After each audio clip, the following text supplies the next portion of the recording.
Айшене өз айтат, пайгамбар саллаллаху алейхи ва саллям ушул эки сүрөнү, Алиф Лам Танзил Сажда сүрөсүн, Табаракаллади Табарак сүрөсүн, Мүлк сүрөсүн эч таштабайт эле дейт. Үйүндө болсун, сапарда болсун, таштабайт эле дейт. Жергиликтүү үйүндө болсун, жефоз жаса сапарда болсун, таштабайт эле. Ар түнү окуйт эле. Ибн Мардуя, Ибн Масуд разияллаху анху риваят келтирет. Пайгамбар саллаллаху алейхи ва саллям айткан: "Сура Табарак, Табарак сүрөсү хиял мания мин азабил кабр." Бул кабр азабынан токтотот деген. Аллама Мунави рахимахулла айтат: "Аль-каффалаху." Тосуучу, азаптан тосуучу. Кимди Мүлк сүрөсү азаптан тосот экен, ким окуса ошону. Анқариха. Ошон үчүн иншалла бекем отургандар ниет кылайлы, сабакка катышы угуп аткандар да ниет кылайлы. Кудай кааласа бүгүндөн баштап бир аяттан болуп, алхамдулилlah акырын жаттасак, 30 күндө 30 аят жаттап коебуз. Бүгүн Табаракаллади биядихил мулк ва хува ала кулли шайин кадир.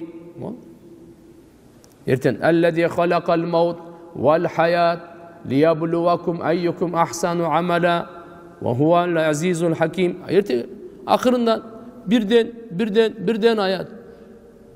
Кийин карап аны окусак деле окуп алабыз. Ким жат билген болсо, бүгүндөн баштап ниет кылайлы туугандар. Иншалла буга көп убакыт кетпейт. Мына мечиттен чыгып үйүңүзгө жеткичек деле окуп койсоңуз болот. Үйүңүзгө кирип, короңузга кирип, ошо бат эле окуп коесуз. Уйкуңуз келгенге чейин окуп коесуз. Кичине эрк керек, ниет керек, дуа керек. Ниет чоң нерсе. Я Алла деп ниет кылып, иншалла дуа кылайлы, Алладан жардам сурайлы. Аракет кылабызбы туугандар? Жөн эле сабак болуп өрбөсүн да. Мен дагы ниет кылайын. Сиздер да ниет кылыңыздар. Кудай кааласа, канча күчүбүз барбы? Жаттаган болсок, иншалла өлгөнгө чейин таштабай окуйлу. Мынандай кереметтүү, касиеттүү пайдалары айтылып атат туугандар. Ким жаттай элек болсо, көз коркок болуп атыр, эч ойлонбоңуз. Бисмилла дегенде бүгүндөн баштаңыз, бир айда жаттап аласыз. Бу киши эмне деген? Аллама Мунави рахимахулла айтат: "Иза мата вудиа фи кабрихи ва лау аннаха курият ала майитин ламанат анхул азаб." Демек, качан бул тосот ошо окуган Табаракты окуп жүргөн адамды кабырдын азабынан качан тосот? Качан өлүп кабырга коюлганда. Эгерде бул окула турган болсо, өлүкө окулса, ламанаат анхул азаб, андан дагы азапты токтотуп турат дейт. Ошон үчүн бизде ваюхаз минху надба ма атуда, яни ма иатадахул муслимун, мусулмандарда адаттанып калган. Алхамдулилlah Табарак окуйт, адам өткөндө көбүнчө Табаракты окуп коела дейт. Мына 30 аяттан туугандар, мин кыраати хусус хази сура лиззувар алал кубур, ким кабырларга зияратка баргандар ошо Табаракты окуп койшо, зерикпей окуп жүрүш керек. Бунун ушундай касиети бар туугандар. Кандай эле өлүктөргө Ясин сүрөсүн окугандын дагы талап айтылган. Мақал ибн Ясар радияллаху анху риваят бар. Пайгамбар саллаллаху алейхи ва саллям айтат: "Қалбул Qur'an Ясин." Qur'андын жүрөгү Ясин дейт. Ясин сүрөсү. "Ла яқрауха раджул юридуллах ва дарал ахира илля гафараллаху лаху." Ким ушу Ясин сүрөсүн Алланын разычылыгы үчүн, ахирет үчүн окуса, анын сөзсүз күнөөсү кечирилет. "Иқрауха ала маутакум." Силер буларды окугула өлүктөрүңөргө дейт. Маутакум бул жерде мына өлүп аткан адамга дагы, өлгөндөргө дагы. Экөөнө тең окусаңыз болот. Жан берип өлүм төшөгүндө жаткандарга окусаңыз, жаны оңой чыгат. Өткөндөргө окусаңыз, шафааты зор. Кала фи таргибте раваху Ахмад ва Абу Дауд ва Насаи ва лафзу лаху ва Ибн Мажа ва Хаким ва саххахаху. Мына аалымдар китептеринде бардыгында ушуну жазган. Ясин демек Кур'андын жүрөгү, ар бир нерсенин жүрөгү бар. Кур'андын жүрөгү Ясин. Үчүнчүдөн Bul Tabarak suresi okugan kişini azaptan ile kutkarбай, ошо менен эле калып калбай, бейишке киргизмейинче тынбайт экен да. An Anas radıyallahu anhu, Anas radıyallahu anhu'dan.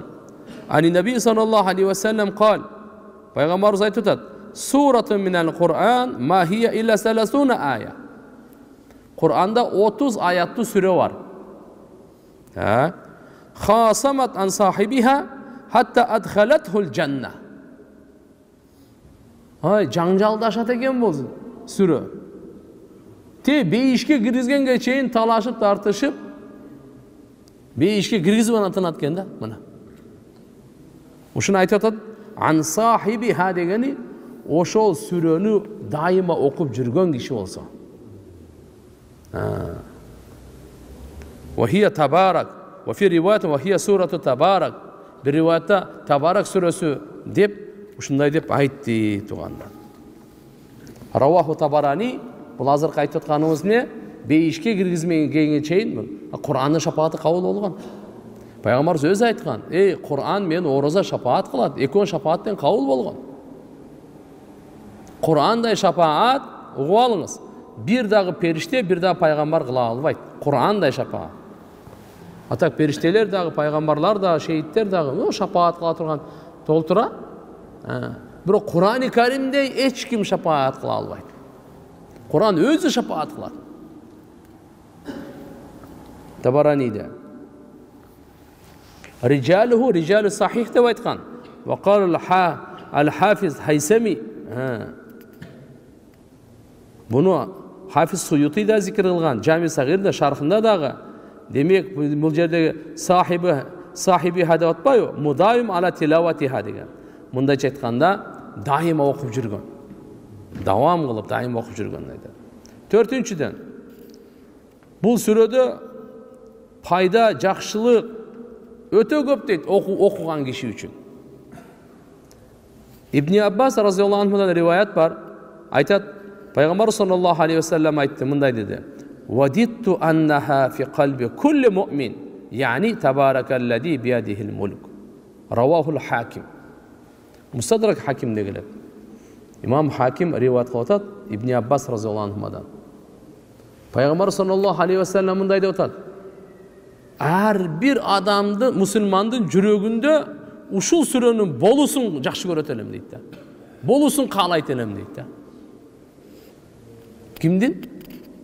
Ар бир мусулмандын жүрөгүндө. Пайгамбарыбыз айтат мынакей. Вадитту, мен жакшы көрөт элем дейт. Аннаха фи калби кулли муъмин, ар бир момундун жүрөгүндө болсо экен дейт. Кайсы? Табаракаллази биядихил мулк.